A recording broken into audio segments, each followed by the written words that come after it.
Үйде айтылмайтын бір шындық бар. Мен бұл үйге келін болып түскен күні-ақ бір ауыр тыныштықты сезгенмін. Ауылдағы үлкен үйлердің тыныштығы басқаша болады ғой. Сырттай бәрі дос, ал ішінде әр қабырға бір құпияны жасырып тұрғандай. Қайнатам сол күні-ақ көзіме түсті. Жас емес, бірақ еңсесі тік, дауысы баяу, бірақ салмақты. Сөйлегенде адамды тоқтатып тастайтын бір күш бар. Алғашында ол маған тек үлкен адамдай көрінді. Артық сөз жоқ, артық қимыл жоқ. Бірақ уақыт өте келе, мені мазалағаны оның үнсіздігі болды. Көз қарас. Кейде мен ас үйде жалғыз жүргенде, оның дәлізден қарап тұрғанын сезетінмін. Басым бұрып әкетеді, бірақ кеш. Ол көз қарас ашық емес, бірақ жылы да емес, түсініксіз. Өзімді өзім жұбаттым. Мен артық ойлап жүрмін дедім. Бұл ауылдағы әдет дедім. Бірақ адам жүрегі өтірікті тез сезеді екен. Түндер. Күйеуім жиі сапарға кететін, ал түнде бұл үй одан бетер үнсіз болатын. Сол үнсіздікте әр дыбыс анық естіледі. Қадам, есіктің ақырын жабылғаны, дәліздегі жарық. Бір түні су ішуге шықтым. Ас үйде жарық жанып тұр екен. Ол отырды, үнсіз. Ұйықтамадың ба деді. Дауысы әдеттегіден жұмсақ еді. Мен басымды шайқадым. Сол сәтте ауа ауырлап кеткендей болды. Ештеңе болған жоқ, бірақ бәрі болуы мүмкін еді. Ішкі соғыс. Сол күннен бастап мен өзіммен күресе бастадым. Өз ойымнан қорықтым. Неге мен оның жанында қысылып қаламын? Неге көзім көрмей қалсам тынышталамын да, көргенде жүрегім дүрсілдейді. Бұл тыйым салынған сезім екенін білдім. Сол үшін одан бетер қорқынышты. Кей түндері терезеге қарап тұрып ішімнен, мен бұл үйден кетуім керек дейтінмін. Бірақ таңертең бәрі қайта басталатын. Бір ауыз сөз. Бір күні ол маған бір ауыз ғана сөз айтты. Көп емес, ашық емес. Кейде адам шекарадан қалай асып кеткенін өзі де байқамай қалады. Ол маған қарап тұрған жоқ. Бірақ бұл сөз маған арналғанын сездім. Сол түні мен жыладым. Не үшін екенін өзім де түсінбедім. Үнсіз келісім. Біз бұл туралы ешқашан сөйлескен жоқпыз. Бірақ екеуміз де бәрін түсіндік. Ол бір қадам жақындамайды. Мен көзімді төмен саламын. Арадағы үнсіздік сөзден де ауыр еді. Бұл үйде ештеңе болмады. Бірақ тым көп нәрсе болды. Кету. Ақыры мен кеттім. Себеп таптым. Сылтау айттым.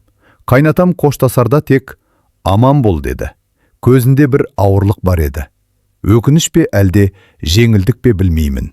Мен артқа қарамадым. Жылдар өткен соң кейде түнде оянып кетемін. Сол үй түсіме кіреді. Мен бір нәрсені анық білемін. Кейбір шындықтар айтылмаса да адамның тағдырын өзгертеді. Бұл солардың бірі. Мен ол үйге кірген сәттен бастап бір шекарадан өткенімді сезбедім. Кейін түсіндім. Шекара есікпен емес, адамның ішінде болады екен. Қайнатам ешқашан маған тиіскен жоқ. Даусын көтерген емес, қолын созған емес. Бірақ кейде бір адамның үнсіздігі әрекеттен де қауіпті. Ол мені көргенде тоқтап қалатын. Мен соны сезетінмін. Ал сезген нәрседен қашу ең қиын нәрсе. Мен өзіме көп сұрақ қойдым. Бұл қорқыныш па? Бұл қызығушылық па? Бұл тек жалғыздықтан туған елес пе? Бірақ бір нәрсені мойындау ең ауыр болды. Адам кейде өзі қаламайтын нәрсені де сезе алады. Сол ой мені іштен жегідей жеді. Мен өзімді бақылауға алдым. Киіміме дейін ойлайтын болдым. Дауысымды да төмендеттім. Бірақ ішкі әлемді жасыру мүмкін емес екен. Бұл үй тірі сияқты еді. Ескі қабырғалар, сықырлаған еден, ұзын дәліз. Кейде түнде тұрып кетемін. Дәлізде жарық жанып тұрады. Мен ол жаққа бармаймын, бірақ жүрегім сол жақта екенін сеземін. Қайнатамда ұйықтамайтын сияқты. Екеуміз екі бөлмеде ал бір ойдың ішінде жүрген дейміз. Бір күні ол маған тағы да бір ғана сөйлем айтты. Кейде үнсіз қалған дұрыс. Әйтпесе бәрін бұзып аламыз. Осы сөзден кейін менің әлемім бөлініп кеткендей болды. Нені бұзамыз? Қай кезде бұзып үлгердік? Сұрақ көп, жауап Жоқ. Мен кеткім келді. Бірақ кету қашу ма, әлде құтылу ма? Күйеуіме қарағанда өзімді кінәлі сезінемін. Бірақ ол ештеңе сезбейді. Ең қорқыныштысы, кінәнің дәлелі жоқ, ал салмағы бар. Түн сайын сол салмақпен ұйықтаймын. Бір күні үйде тағы да жары көшті. Жаңбыр, жел. Сол түн бәрі шешілуі тиіс түн сияқты еді. Бірақ ештеңе болған жоқ. Екеуміз де өз шекарамызда қалдық. Сол ең ауыр шешім болды. Кейде істелмеген нәрсе істелгеннен де ауыр жара қалдырады. Мен кеттім. Себеп ойлап таптым. Өмір солай талап етті дедім. Қайнатам ештеңе демеді. Тек басын изеді. Сол ишарада кешірім, рахмет және қоштасу бар еді.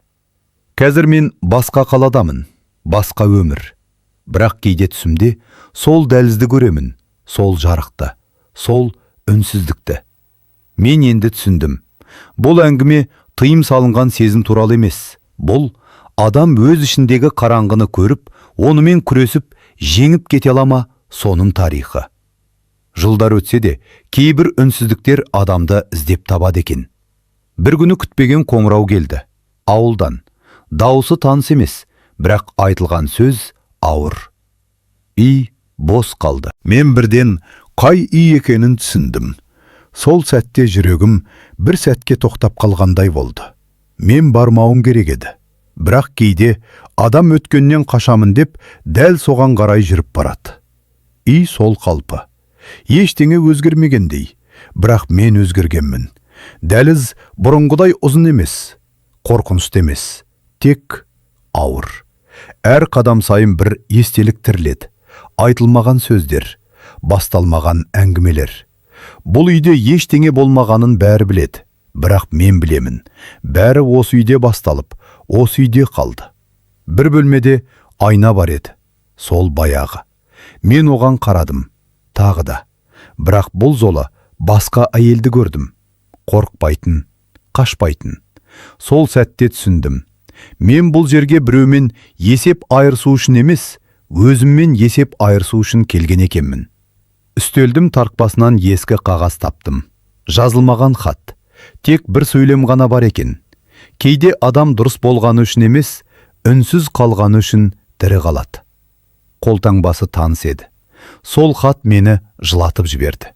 Өйткені ол ақталу емес. Бұл мойындау да емес. Бұл адамның өз-өзімен күресінің белгісі еді.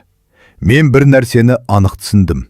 Шекара тыйым салынғандықтан емес, адамды адам қылып қалу үшін керек екен. Біз ол шекарадан өтпедік, бірақ оған тым жақын тұрдық. Кейде дәл сол ең үлкен сынақ. Сол түні үйде жалғыз қалдым. Жарық өшірілді. Терезеден желдің дыбысы. Мен қорықпадым. Себебі бұл жолы мен қашпайтын едім. Өткенге де, өзіме де. Таң атқанда мен бұл үйден бір жола шықтым. Мен енді білемін. Кейбір оқиғалар адам өмірінде болмай-ақ, оның тағдырын түбегейлі өзгерте алады. Ал ең ауыр драма ешқашан ашық айтылмайды. Үйден шыққан соң ауылдың шетіне дейін жаяу бардым. Ауа салқын. Аспан төмен түскендей. Сол сәтте бір ой келді. Егер бәрі басқаша болғанда ше? Егер мен сол кезде кетіп қалсам, егер бір ауыз сөз айтылса, бірақ адам өмірі егермен өлшенбейді екен. Ол таңдаумен өлшенеді. Мен өз таңдауымды енді түсіндім. Ол кезде қорқақтық сияқты көрінген нәрсе қазір берік шешім болып шықты. Кейде адам өзін ұстап қалған үшін ғана аман қалады. Қалаға қайтқанда пойыз терезесінен ұзақ қарадым. Ауыл алыстап барады. Ал ой әлде сол жақта. Мен бір нәрсені байқадым. Мен бұл әңгімені ешкімге айтпадым. Жолдасыма да, жақындарыма да. Себебі кейбір шындық айтылу үшін емес, адамды тәрбиелеу үшін болады екен. Ол шындық мені сабырлы қылды. Шекараны сезінуді үйретті. Ішкі дауысты тыңдауды үйретті. Жылдар өте келе мен бір нәрсені анық білдім. Драма әрқашан айқаймен болмайды. Кейде ең үлкен трагедия ештеңе болмаған жерде туады. Ал ең ауыр сезім өзіңе ғана белгілі сезім. Егер сол кезде біреу сұраса, өміріңде сені ең көп өзгерткен оқиға қайсы? Мен нақты бір күнді айта алмас едім. Мен тек айтар едім. Бұл бір үйде, бір дәлізде, бірнеше рет үнсіз қалған сәттерден басталған. Бұл әңгіме тыйым туралы емес. Бұл адамның өз-өзімен күресі туралы. Кейде жеңіс жасалмаған қадамда, айтылмаған сөзде, сақталған шекарада болады. Ал ең бастысы, ешкім білмейтін, бірақ сені өмір бойы жетелейтін үнсіз шешімдер бар.